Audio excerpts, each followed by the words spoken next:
வணக்கம். அன்பார்ந்த கும்பலக்ன அன்பர்களுக்கு குரு பயிற்சிக்கான பதிவு 2024 மே 1ஆம் தேதி மேசராசியிலிருந்து ரிஷபராசிக்கு மாறக்கூடிய குரு பயிற்சிக்கான பதிவு. கும்பத்துக்கு இதுவரைக்கும் 3ஆம் இடத்துல இருக்கிற குரு 4ஆம் இடத்துக்கு போறாரு.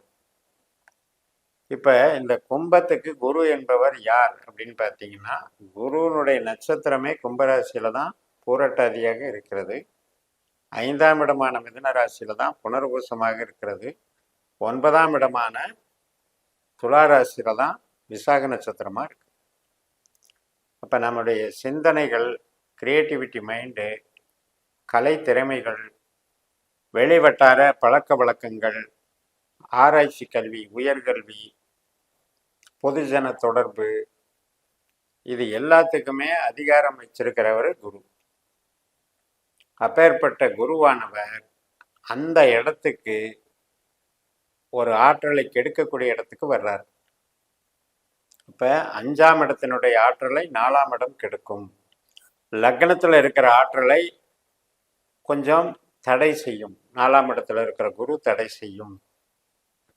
அதே போல 9ஆம் இடத்தின் ஆற்றலை அந்த 9க்கு 8ஆக இருக்கக்கூடிய 4ஆம் இடம் அது கெடுக்கும்.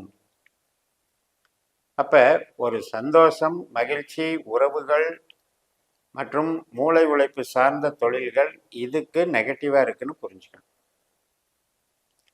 அப்ப இது சார்ந்த லைன்ல இருக்கவங்க, இது சார்ந்த துறையில இருக்கவங்க, இது சார்ந்து சிந்திக்கிறவங்க, அந்த மகிழ்ச்சி அது இன்பம் தரும் அப்படின்ட்டு நம்ம அதில் போய்கிட்டே இருப்போம்.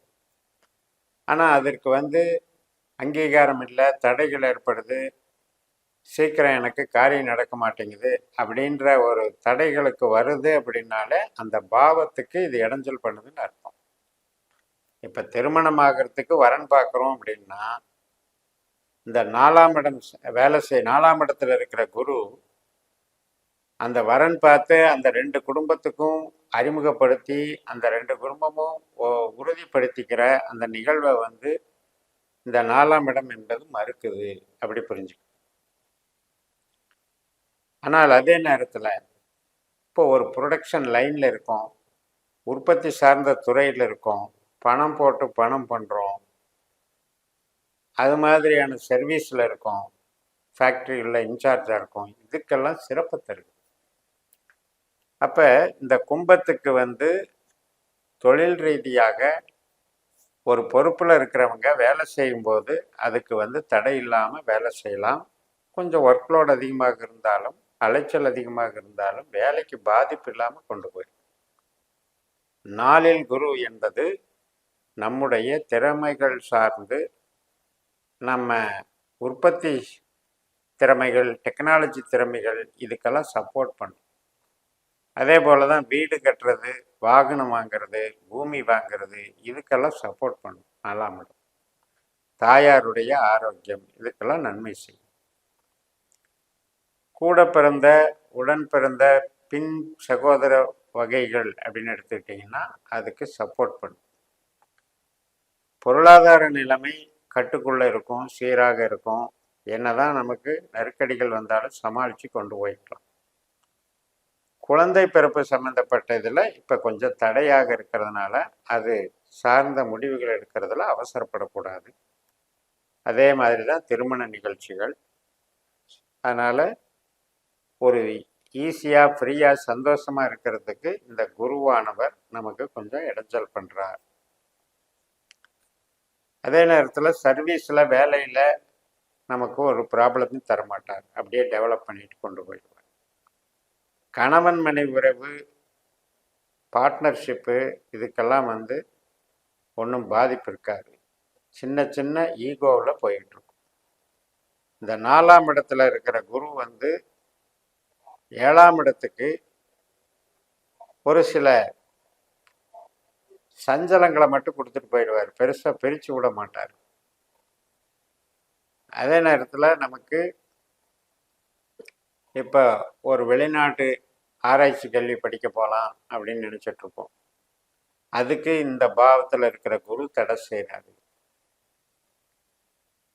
பூர்வீகம் சார்ந்து ஒரு முடிவு எடுக்கலாம். பூர்வீக சார்ந்த சொத்துக்கள் நமக்கு இன்னைக்கு கிடைக்குமா இந்த வருஷம் குரு பயிற்சியிலன்னு பார்த்தா அதுக்கு கொஞ்சம் தடையா இருக்கு. தந்தையினுடைய ஆரோக்கியம் பாதிக்கப்படுதல் அல்லது தந்தைக்கு ஏற்படக்கூடிய இழப்புகள் இது மாதிரியான விஷயங்களை இது வச்சிருக்கு.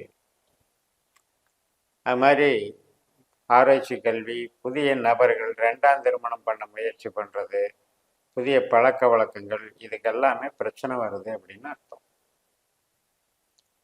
சொந்த தொழில் அப்படின்றது உற்பத்தி சார்ந்த தொழில் பண்ணுறவங்களுக்கு ப்ராப்ளம் இல்லை, கரெக்டாக போய்கிட்டே இருக்கும். அதே போல் நமக்கு மூத்த சகோதர சகோதரி வகை நண்பர்கள் வகையில் அவங்களுக்கு வேலை வாய்ப்புகள் உருவாகும், அவங்களுக்கான வளர்ச்சிகள் நடைபெறும். மூலதனம் அப்படின்னு எடுத்துட்டிங்கன்னா, இப்போ மூலதனத்தை பொறுத்த வரைக்கும் தொழில் சார்ந்த மூலதனம் இருக்குது, இன்டைரக்டாக நம்ம வேலை பார்த்துக்கிட்டே ஒரு இன்வெஸ்ட்மெண்ட் போடுறதுல இருக்குது. அதில் ஷேர் மார்க்கெட்டு இது மாதிரி யூக வியாபாரம் சம்பந்தம் இல்லாத மூலதனமாக இருந்தால் நன்றாக இருக்கும். சேஃபர் சைடு, சேஃப்டியான மூலதனங்கள் நன்றாக இருக்கும்.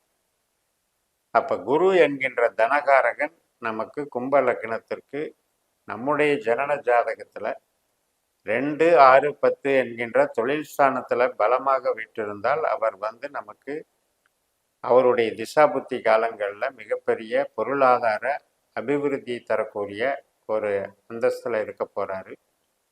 அப்பேற்பட்ட குருவானவர் சுபகாரியங்களுக்கு, உறவுகளுக்கு தடை செய்யக்கூடிய பாவத்தில் இருக்கிறதுனால அது சார்ந்த மைனஸ் இருக்குங்கிறத எதிர்பார்த்து இந்த காலகட்டத்தை நம்ம நகர்த்தணும். அதனால் தொழில் ரீதியாகவே கூட மிகப்பெரிய அகலக்கால் வைக்கக்கூடாது. ஏன்னா 4, 8, 12 அப்படிங்கிறது எப்போவுமே நம்ம லக்னத்துக்கு சிரமங்கள், இது 3 சேர்த்து தான் இயங்கும். 4ஆம் இடமான ரிஷபமும் 8ஆம் இடமான கன்னியும் 12ஆம் இடமான மகரமும் 3 இணைந்தே தான் செயல்படும். அப்போ இந்த 3ல் இருக்கிற நட்சத்திரமும் கிரக ஆற்றலும் ஒன்று தான், சூரியன், சந்திரன், செவ்வாய். அதனால தான் இந்த ராசி என்பது பஞ்சபூத தத்துவத்தில் எதிரியாக வந்துடும். கும்பம் என்பது காற்று ராசிங்கும் போது இந்த ரிஷபமும் கன்னியும் மகரமும் பூமி ராசியாக வரும்போது எதிர்ப்புத்தன்மையும் வந்துடும். அதனால் இதில் வரக்கூடிய கிரகங்களும் நமக்கு அந்த பங்களிப்பை செய்யும். ஆனால் அதே நேரத்தில் குருவானவர் சுபகிரகம் எல்லா விஷயத்துக்கும் எப்படி நன்மை செய்யுங்கிறத இந்த 12 பாவ ரீதியாக நம்ம இப்போ பிரித்து பார்த்தோம் இல்லையா, அந்த கண்ணோட்டத்தில் பார்க்குறோம். நம்முடைய ஜனன ஜாதகத்தில் உபநட்சத்திர கான்செப்ட்னு ஒன்று இருக்குது. பாஸ்கர அஸ்ட்ராலஜி படி கணிச்சு, நட்சத்திர சூத்திர முறைப்படி கணிச்சு 12 பாவ அதிகாரிகளை தெரிந்து கொண்டு நம்ம கொடுப்பினைகளை எல்லாம் பார்க்குற முறை இருக்குது. அதுலேயும் பார்த்து இந்த குருப்பெயர்ச்சி, திசாபுத்தி அந்தரங்கள், விதி கொடுப்பினை இவற்றை எல்லாம் அறிந்து புரிந்து ஜோதிடத்தை வளர்த்தால் இன்னும் சிறப்பாக இருக்கும் என்று கூறி நிறைவு செய்கிறேன். இந்த சேனலை சப்ஸ்கிரைப் பண்ணி ஷேர் பண்ணுங்கள். உங்கள் தனிப்பட்ட ஜாதக பலாபலன்களை என்னுடைய வாட்ஸ்அப் நம்பரில் தொடர்பு கொண்டு பலன் பெறுங்கள். உங்களிடமிருந்து விடைபெறுகிறேன். உங்கள் JMS. நன்றி, வணக்கம்.